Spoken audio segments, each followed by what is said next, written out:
The number of new coronavirus cases in Toronto continues to climb, and it has provincial health officials reporting the second highest daily total we've seen so far. 821 infections are being confirmed today across Ontario. We've only seen one number higher than that. That came back on October 9th, when 939 cases were reported. Meanwhile, the provincial death toll has grown by 3. And diving a little deeper, you can see that just 5 health units are responsible for 79% of today's new patients, with Toronto alone reporting 327 cases. And the high number of infections comes as just 24,000 tests were processed yesterday. That is the lowest output in nearly 6 weeks.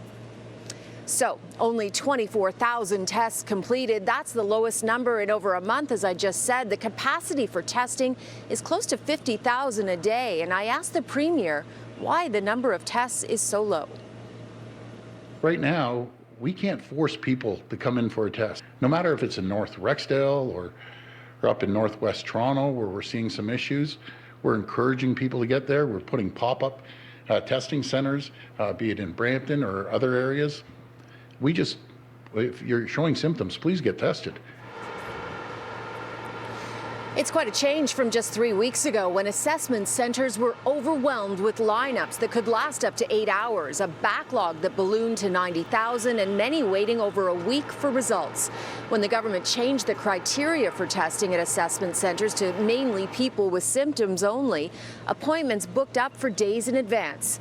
Today, a quick check shows it's possible to get a same-day appointment at St. Mike's Hospital and appointments for tomorrow at several other Toronto hospitals. Now, a government spokesperson tells me that the backlog has been cleared down to 1 day's worth of tests. People should get their results within 24 hours. The key message: if you have symptoms, go get tested. And another challenge for the Ford government: there's a warning from the Ontario Long-Term Care Association that homes for seniors won't be able to get insurance and keep operating.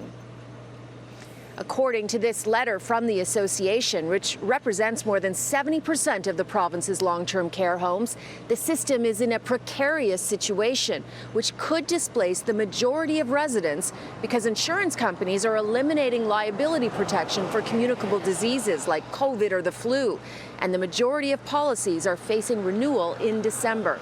Advocates are sounding alarm bells. If they can't cover for infectious spread like flu, like pneumonia, Legionnaires, all of the coronaviruses, including coronavirus 19, they really are not allowed to operate. Now, one more thing to tell you: the Ford government introduced legislation today preventing people from being sued for COVID-related cases, as long as they acted in good faith. But that could potentially include the government, politicians, and long-term care homes, some of which are currently facing class action lawsuits.